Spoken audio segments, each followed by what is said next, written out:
On people, we are Tottenham TV. Welcome back to another episode of the Premier League SPUR-SPECTIVE, which is the review show from Predict the Prem, where me and my brother go head to head in predicting Premier League outcomes.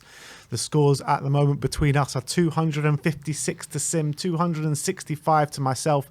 And the way the scoring works, it's 5 points for a completely correct scoreline, 1 point for a correct result, and the star man, once you pick that man, you cannot pick them again for the rest of the season, and it's 5 points for a goal, 3 points for an assist.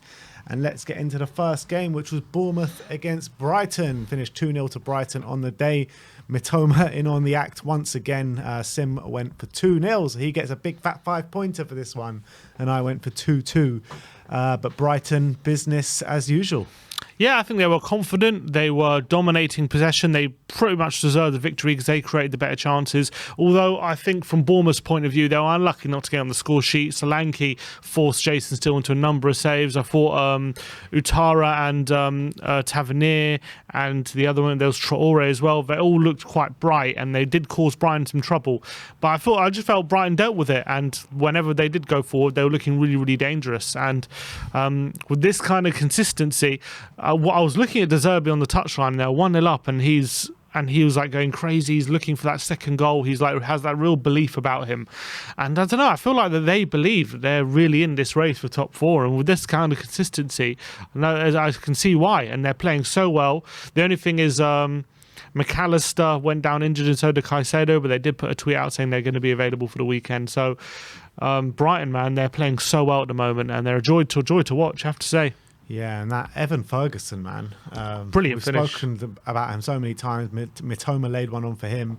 And back heel finish. 18 years of age with a back heel finish. I mean, this guy, he's surprising us every week, isn't he? Yeah, brilliant.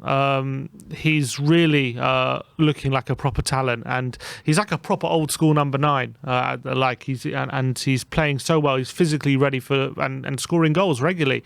As you say, Mitoma and Solly March are giving him chances, and McAllister as well is like that little creative hub in the team. So fair play. Like they're doing really well, Brighton. And look, Bournemouth, they've given other teams like trouble recently, and they like really swept them aside pretty comfortably. So fair play to them.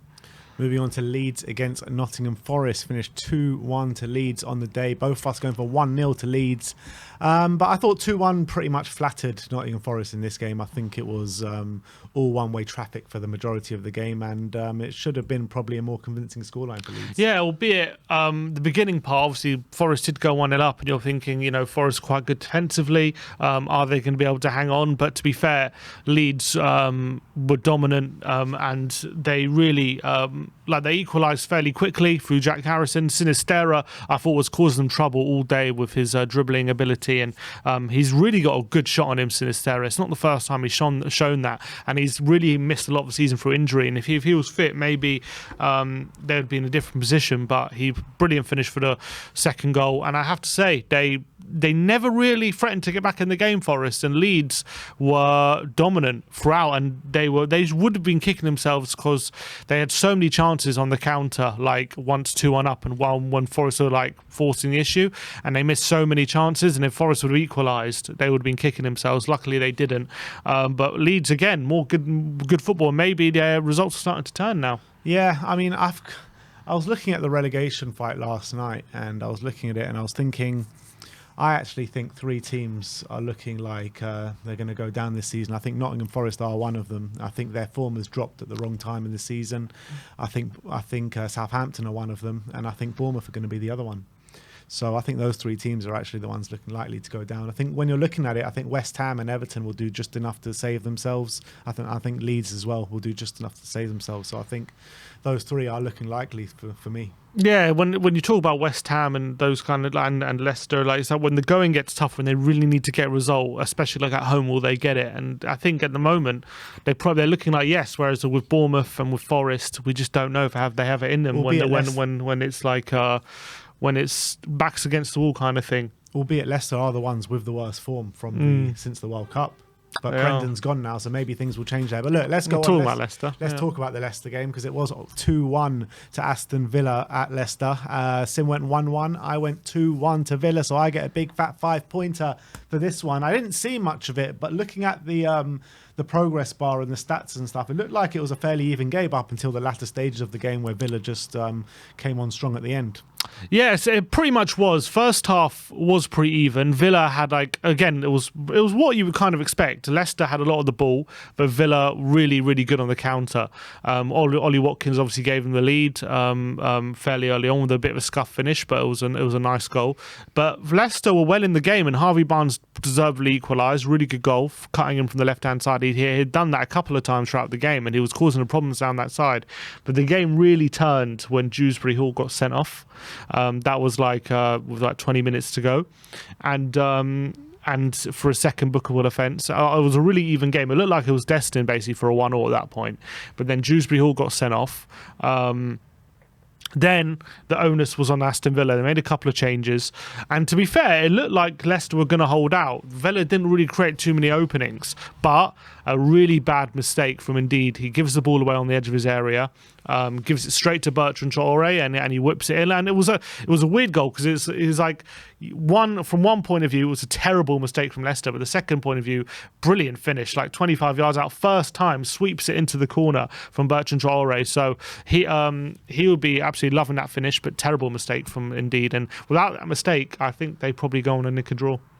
Tell me, what do you think Unai Emery is feeding Ollie Watkins? 8 goals in his last 10 games. The man is on absolute fire, isn't he? Look, Watkins is a good striker. I think he's been a good striker ever since he's come to the Premier League. He's gone through dry spells, but he's also gone through hot streaks as well. And right now he's having a big hot streak. And obviously, he had England. Did he have the England call up? Or was it? No, he didn't, did he? No, he has been before, but Tony got it was Tony, yeah. But I wouldn't be surprised if there's one around the corner. Look, he's a good young English striker who's always fought. Because there was when Unai Emery first came in, they had Ings and they had Watkins. It was kind of like, who's he going to pick? And one of Gerrard's biggest failures was he wasn't able to pick between the two. And a lot of the time he's played both of them up front. He didn't find the balance of the team. But Emery has really found a role for Watkins. Lone striker. He's strong. He can hold the ball up. He's really good in the air. He can run in behind. He's a good finisher as well. So he's really getting the best out of Ollie Watkins. And I think the way Emery plays is really suited to him as well.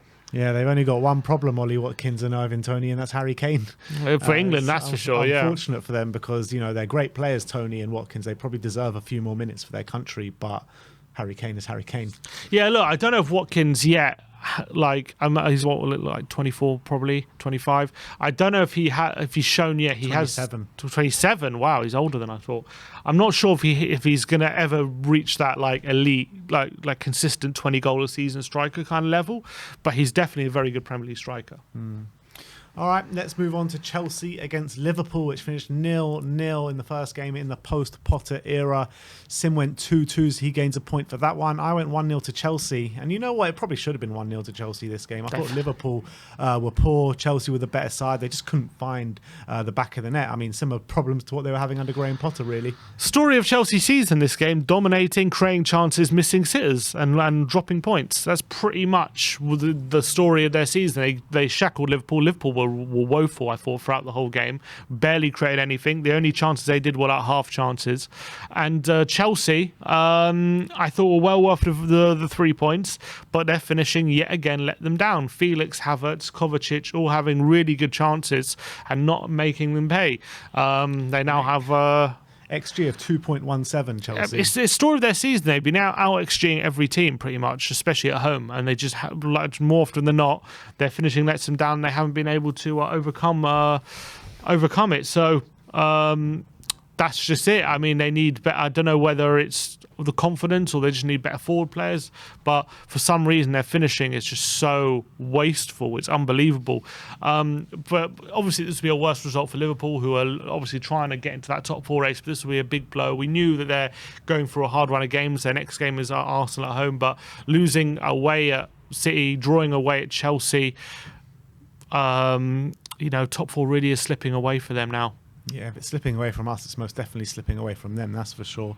But let's go on to our next game. Below Villa now, I think. Below Villa, yeah, they are below Villa. Unbelievable. Let's move on to Manchester United against Brentford. 1-0 to Man United. Marcus Rashford getting the 3 points once again. Sim going 1-1. I went 1-1. But look, Man United, well-deserved victory, to be honest. And I think they responded well from that poor performance in midweek, Man United. And it was a complete demolition job, to be honest, of Brentford yesterday. And it's probably the poorest, well, the best anyone's played against Brentford for a number of weeks. I mean, I didn't get to see the game. I saw the highlights, to be honest. But it seems as though first half United were completely on top and they got their just rewards for the goal and they scored. And to be fair, well, it did seem like Brentford did come back into it second half and were unlucky not to score, albeit United was still probably dominant, but they did have a really big chance. I can't remember which player, but he went through one-on-one and David De Gea made a really big save. And also David De Gea kicks it right at Ivan Toney, which could have easily been an embarrassing moment and it could have conceded. Brentford always like this in these games. They're never really dominant or in control, but they just pick their moments, set pieces, and they pick their moments to get through. So they nearly probably got the result that they could have gotten, but Man United will feel like they definitely deserved the victory, and they were dominant. And Rashford getting back on the score sheet, so big win for them. Moves them back into the top four, and looking like they'll be all right. But it's their away form that's really hurting them at the moment, not the home form. Yeah, that's the thing. Like, we spoke about their away form in the last perspective, saying that, things have got to improve. It's not good enough for them away from home. So if we're going to criticise their away form, we've got to give them praise for their home form, because it is brilliant, the results they're getting at home consistently. But the last game of the week was West Ham against Newcastle, an absolute battering at the London Stadium, 5-1 to Newcastle, both of us going for 1-1. And Newcastle starting to score a lot of goals, but in this game they were most definitely helped by West Ham. I think every single goal was a complete shit show at the back for West Ham, wasn't it? Yeah, I mean, West Ham were all over the shop. After a big win on the weekend against Southampton 1-0, you're thinking they're taking a bit of confidence going to this game. But Newcastle, to be fair, look, Newcastle definitely put them under pressure and were definitely confident after battering Man United 2-0 on the weekend.